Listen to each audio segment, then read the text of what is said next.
What's the hardest thing you've ever had to do completely on your own? Well, today I'm going to tell you about a car I rented in America and some of the two of the hardest days I've ever had in my life and how God taught me what I was really made of. So, welcome to Mum with a Side Hustle. I'm Alicia Sayoli. It is lovely to meet you. And these lovely women you can see on the call are part of our Mum Tribe.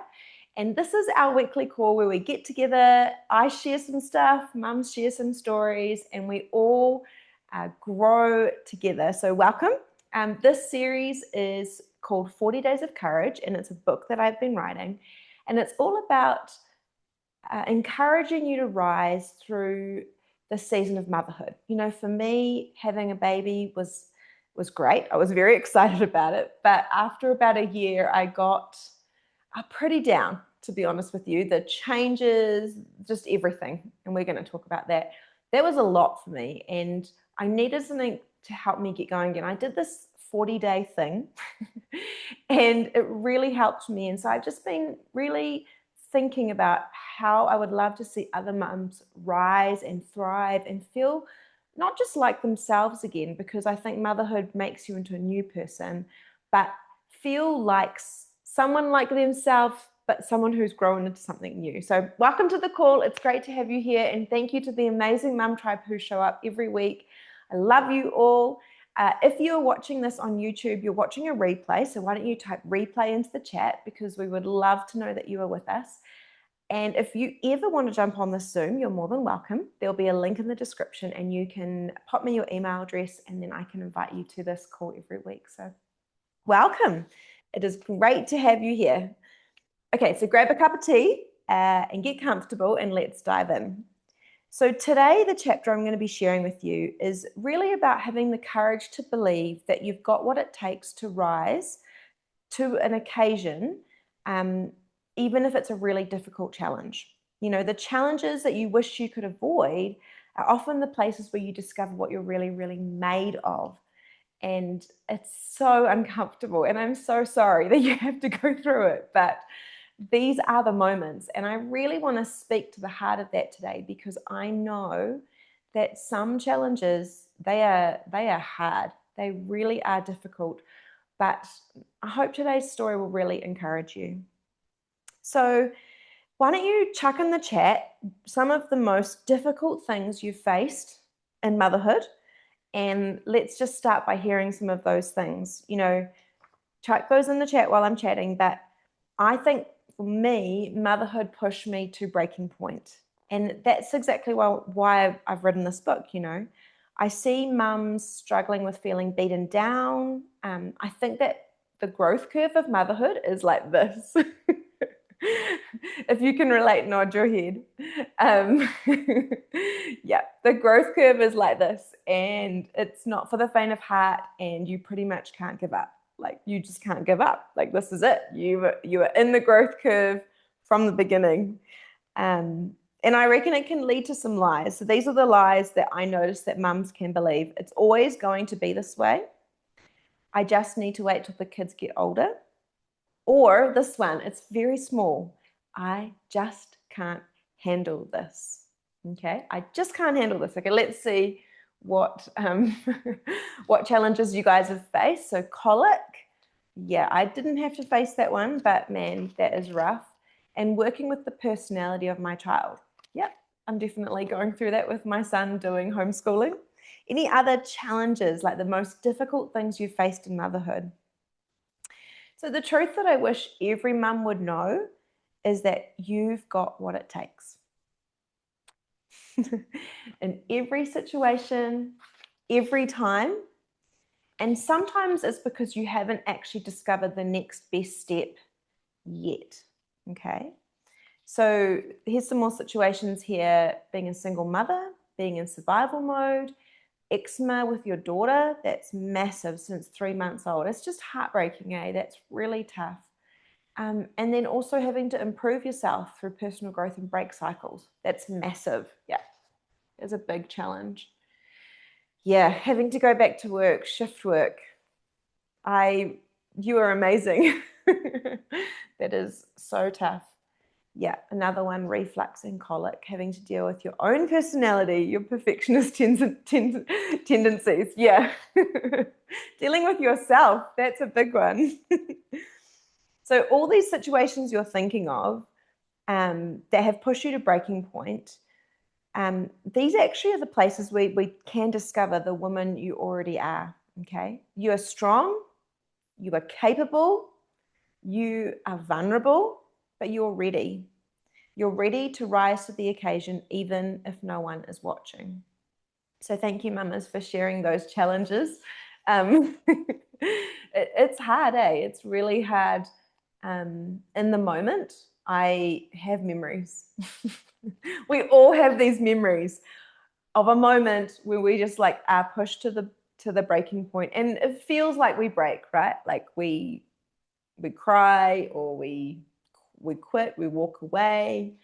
But I actually think we grow and we discover. So here's today's story, and I'm going to read it from the chapter in the book. So the road narrowed, the sun dropped lower, and suddenly I was no longer on the main highway. I was alone, driving on the wrong side of the road, with nothing but cliffs behind me and a GPS. I was hoping it was telling me the truth.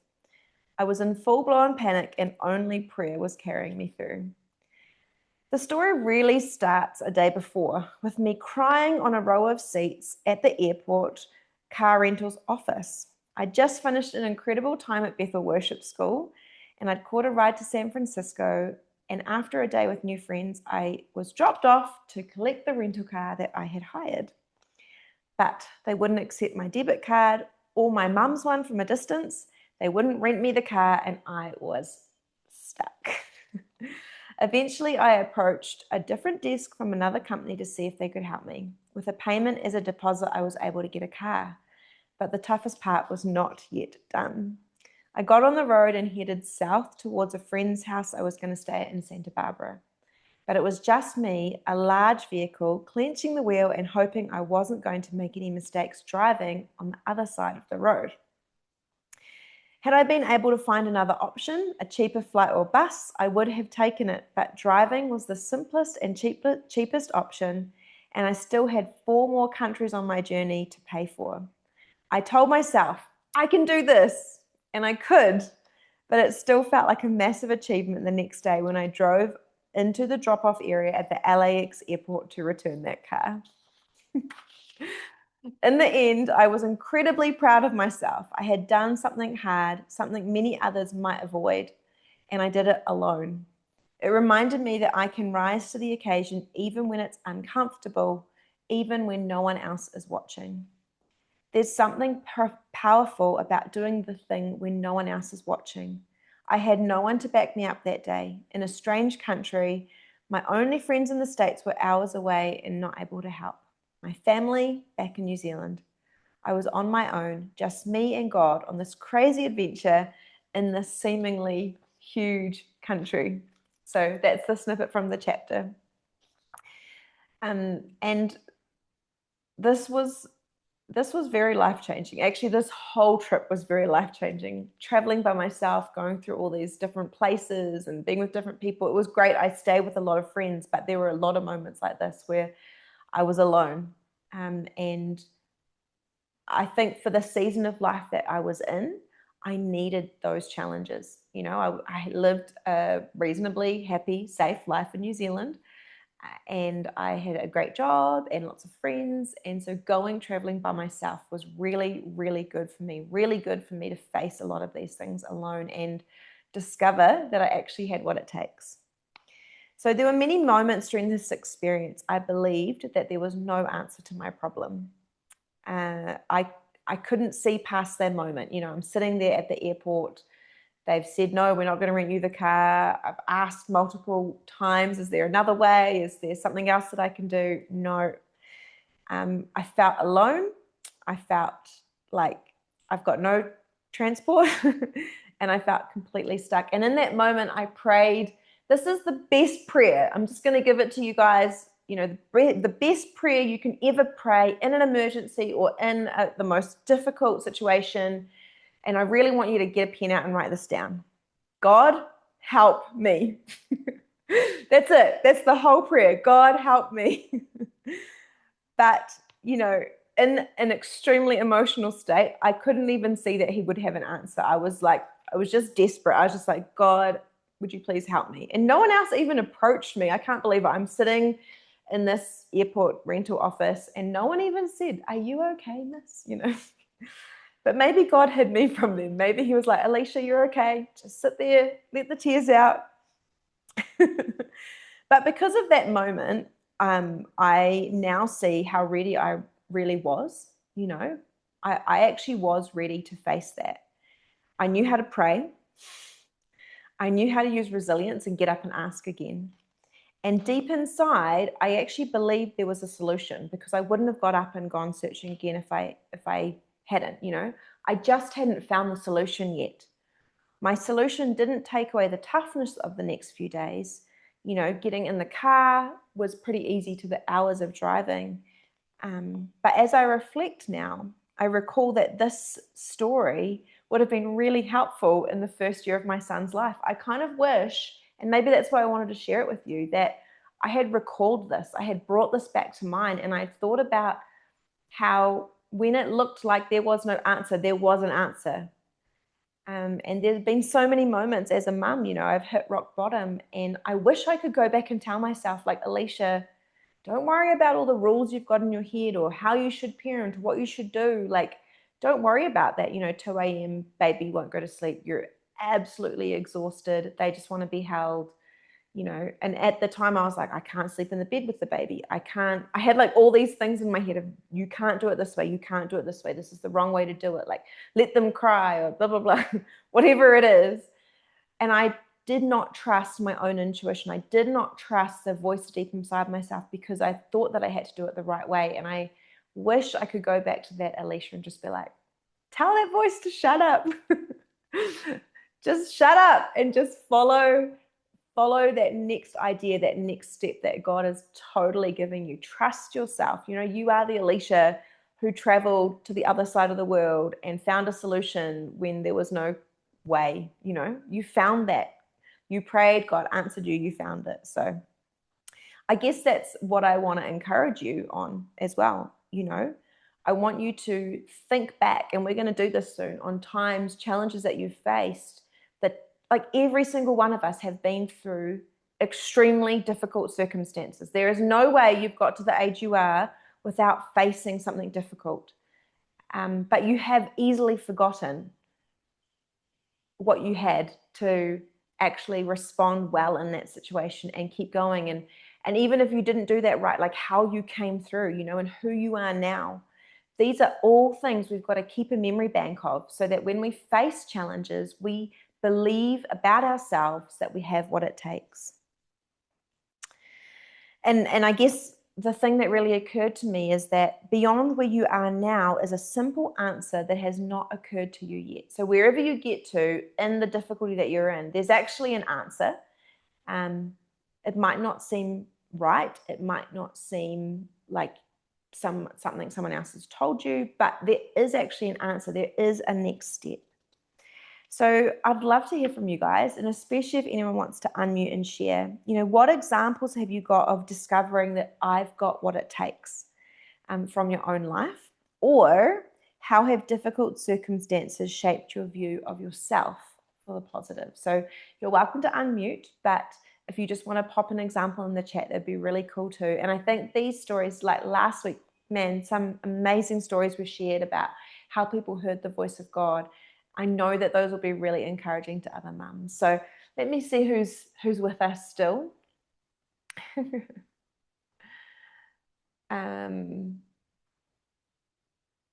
We've got Laura there. I know Laura has good stories, but she might be busy with one of her kids. You're a great storyteller, Laura.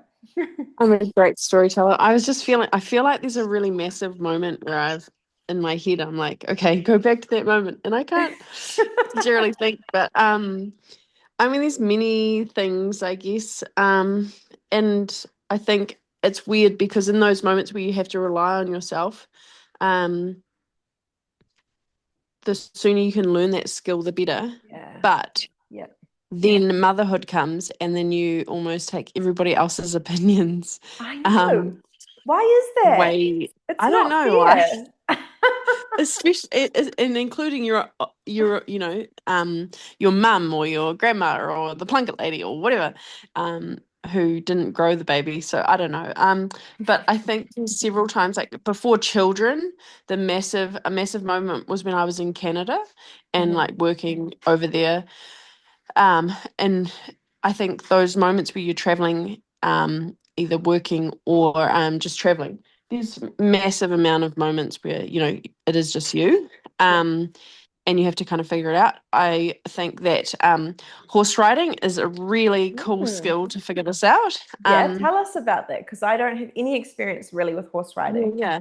So, and I was talking to my sister about it as well, because I feel like if you're riding a horse that has its own free will as such, and it's a flight and fight animal, if you can work together as a team to get home safely, then, and I mean, there's lots of things that could go wrong.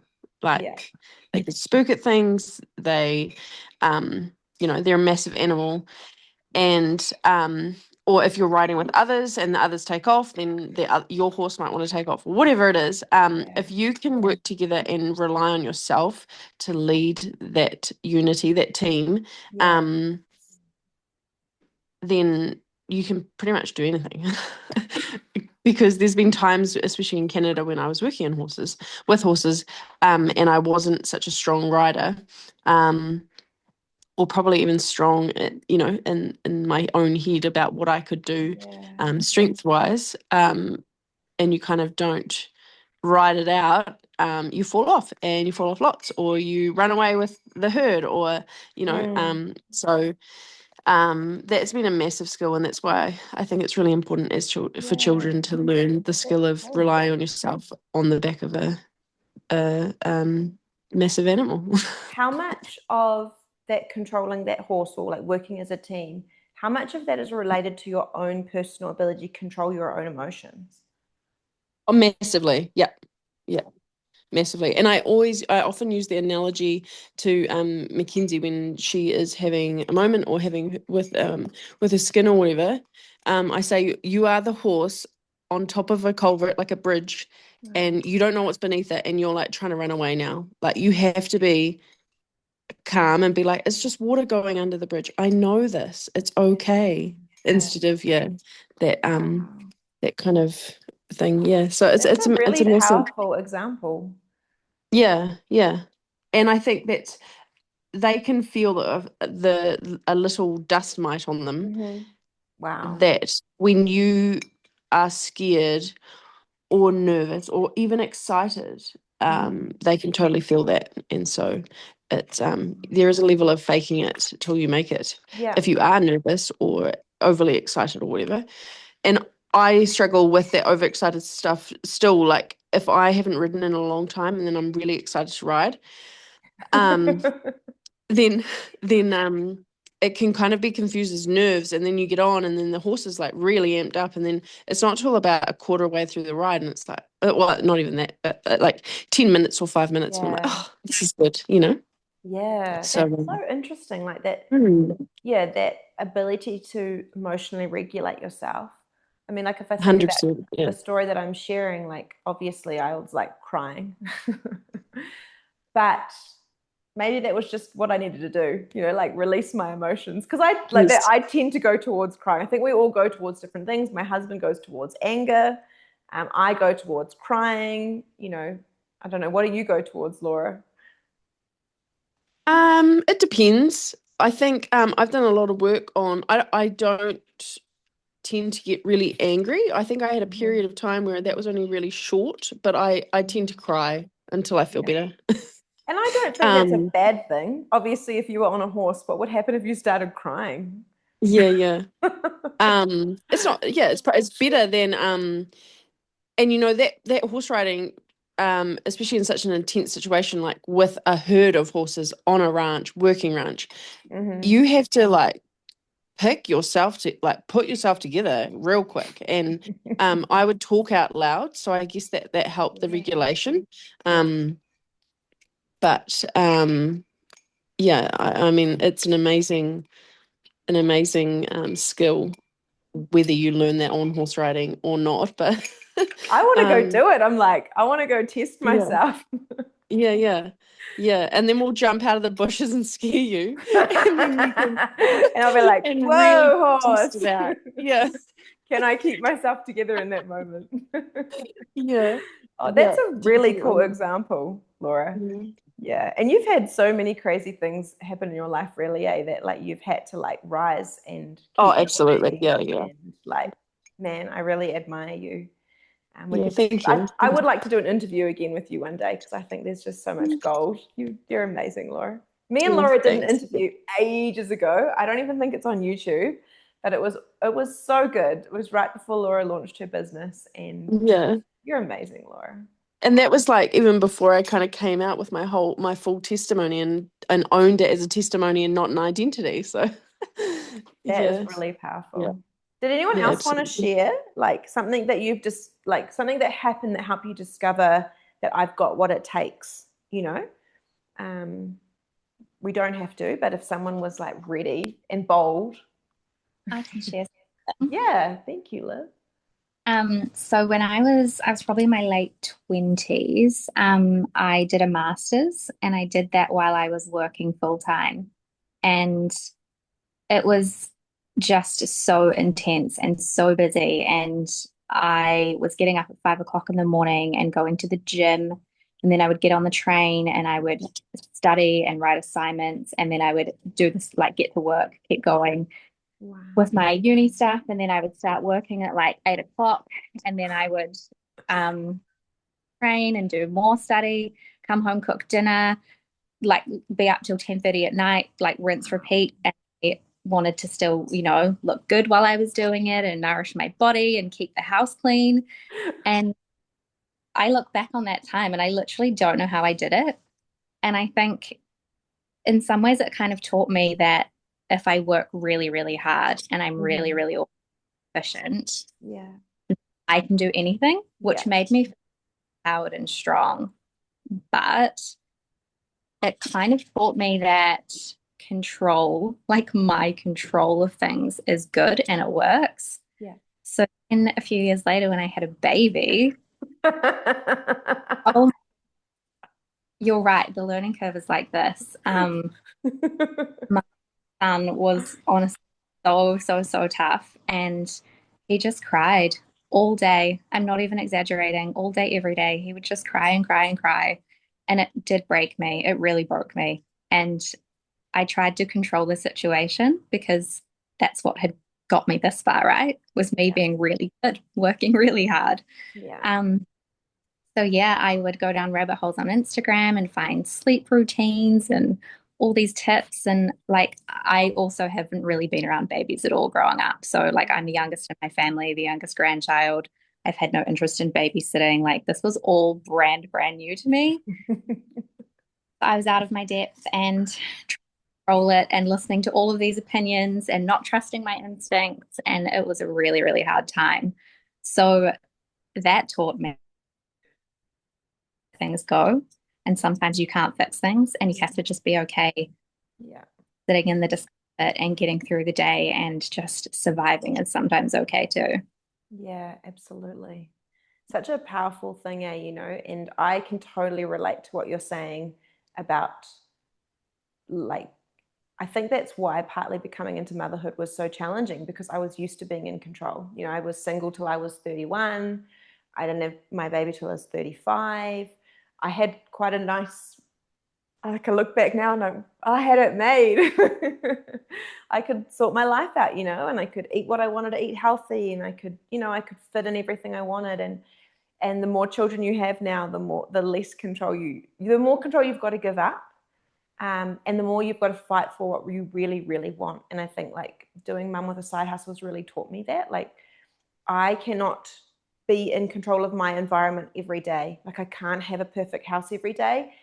If I really, really want a business that's going to provide for my family and change our life, like I have to just some days I have to compromise and be okay with that mess because I know that I'm going to go over here and I'm going to build something that's going to last a bit longer than that untidy corner because they just mess it up in 10 seconds. But yeah, that's so good. Thank you, Liv. I bet a lot of mums can relate to that. And I think, like, I don't think challenges are bad. Hey, Pam, do you have a story for us? Do you want it, or you don't have to? You've missed part of what we were chatting about. We're just talking Yeah, about, I you do have a story? no, I missed Oh, that's the. okay. We'll keep going, and I'm sure you'll have a story for us I later. was just going to say to Liv, I so related to her story. Yeah. Lily was like colicky. She screamed her lungs out every single day for like, gosh, 4 months probably, and then just didn't sleep for 18 months after that. So yeah, I was a total wreck, and I guess it wasn't immediately before that, but like my corporate season before I moved overseas was like everything was hyper organized and I was organized and everything in my life was organized and I was earning a lot of money.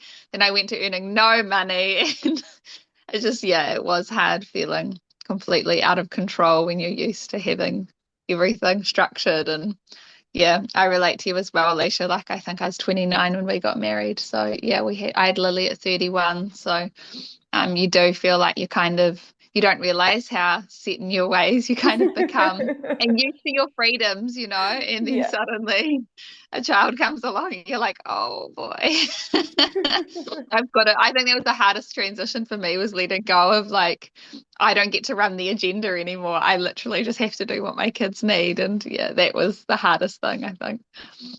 Yeah, absolutely. And there's Anyway, there's still days, where we're like trying to achieve these things maybe with our business, and we like the child is just, they just need you that day, and you have to choose, like, am I going to achieve my tick list, or am I going to sit with them and give them what they need today? And it's hard, but what I've learned across time is that, like, I'm not in this alone. Like, I am not building this business by myself. Like, the Holy Spirit is with me and guiding me. And I get goosebumps as I say that, because I feel like he's actually working on my behalf sometimes.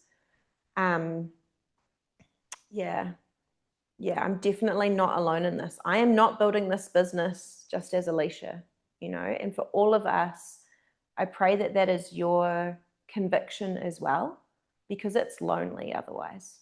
And it's tough because we've got kids and we want to be there for them. Like, we know that's what we're called to. We're called to be that person, that most important person in their life. And it's a massive responsibility. But we actually don't need to give up everything to continue to be that for them. And it's the constantly getting back up and being resilient and going back to our goal, even when we've had to stop and give them what they needed as well. And the constant adjustment. And I reckon, we're all going to come out of this being able to like lead a team of horses.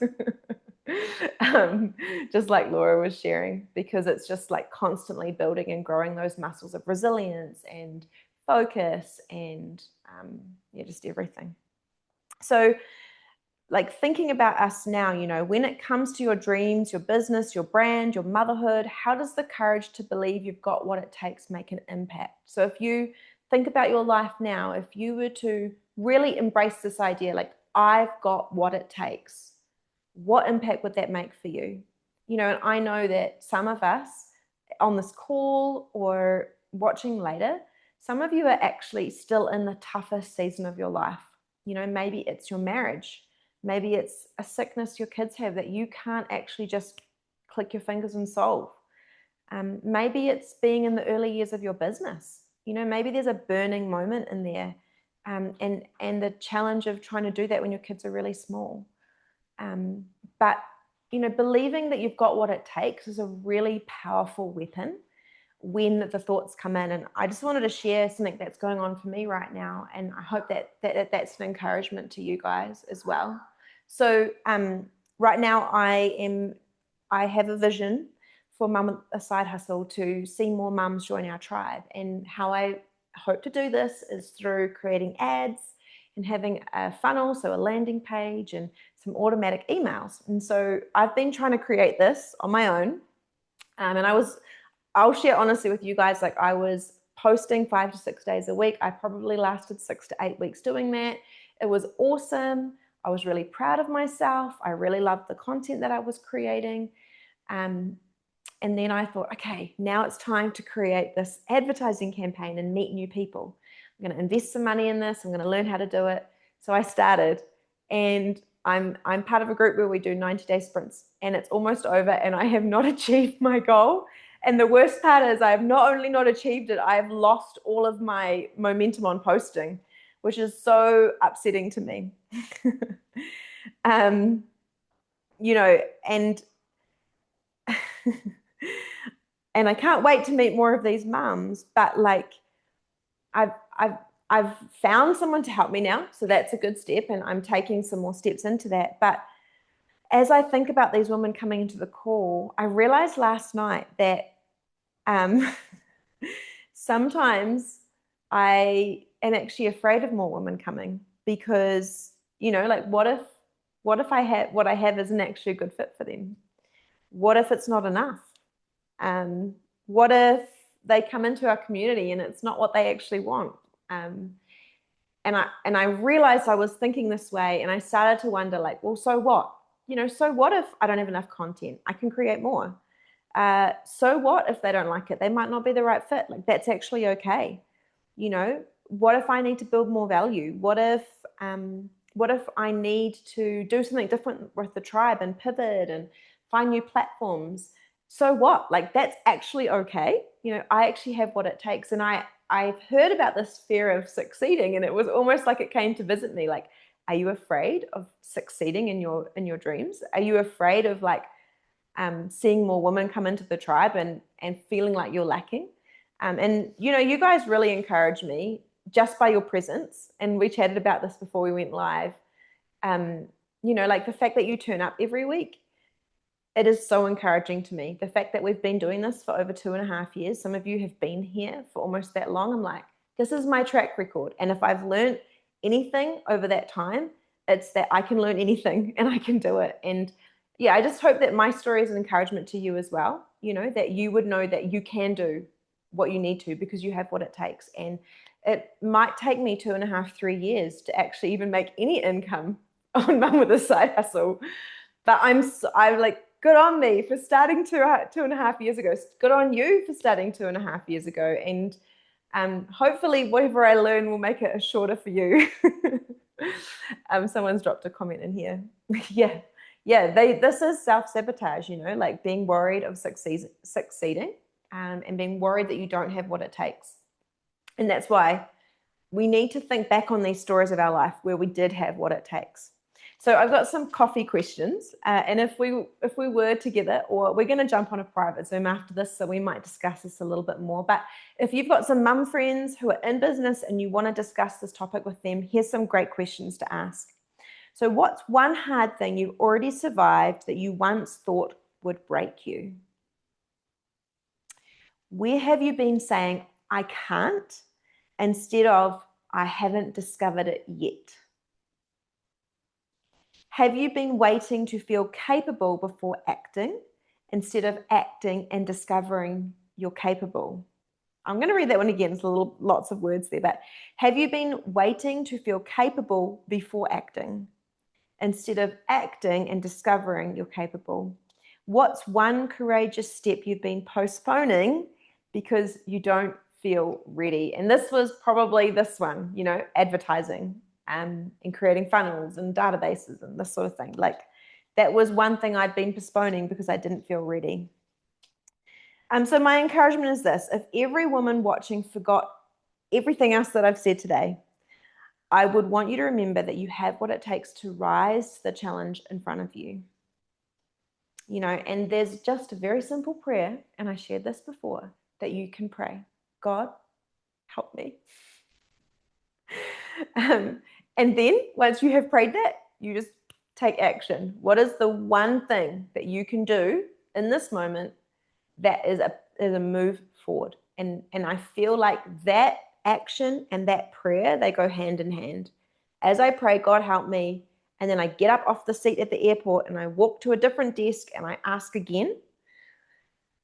And it doesn't feel spiritual. It does not feel spiritual. It feels awful.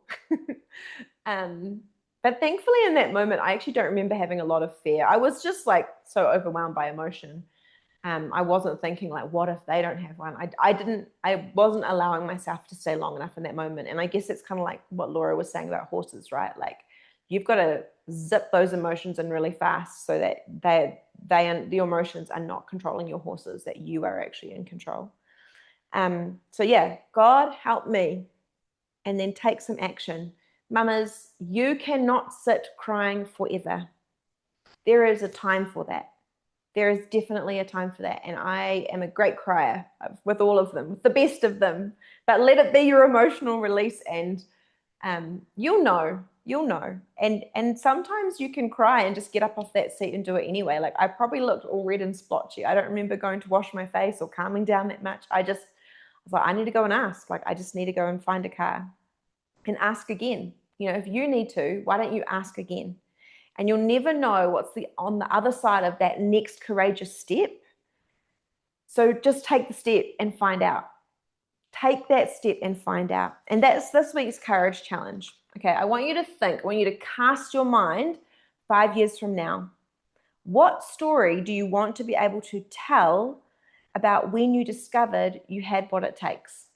You know, in 5 years' time, if the business you're planting now, if the seeds that you're building, you know, and someone comes to you and they're like, how did you do that?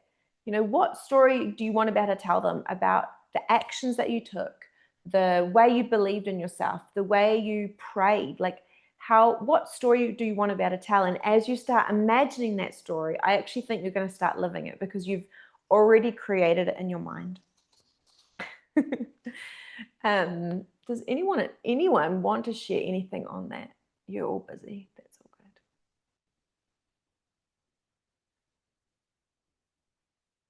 good. Okay, we're going to jump in a private Zoom in a minute.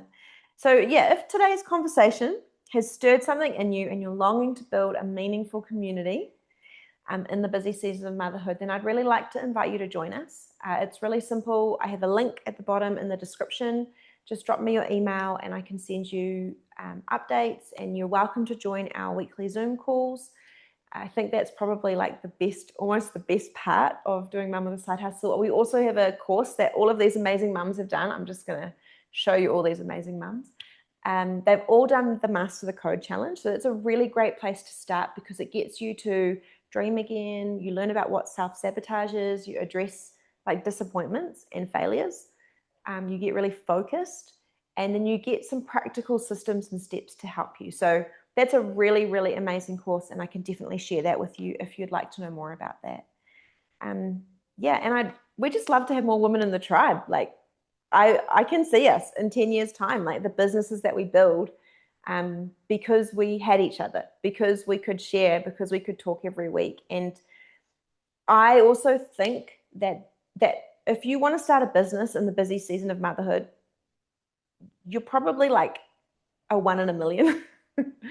I don't think it's what I see every woman doing. You know, I was messaging with a friend the other day, and I just realized like how hard it can be. Like she felt like when she shared with me what was going on in her life, I was like, man, like, have you accepted this is as good as it gets?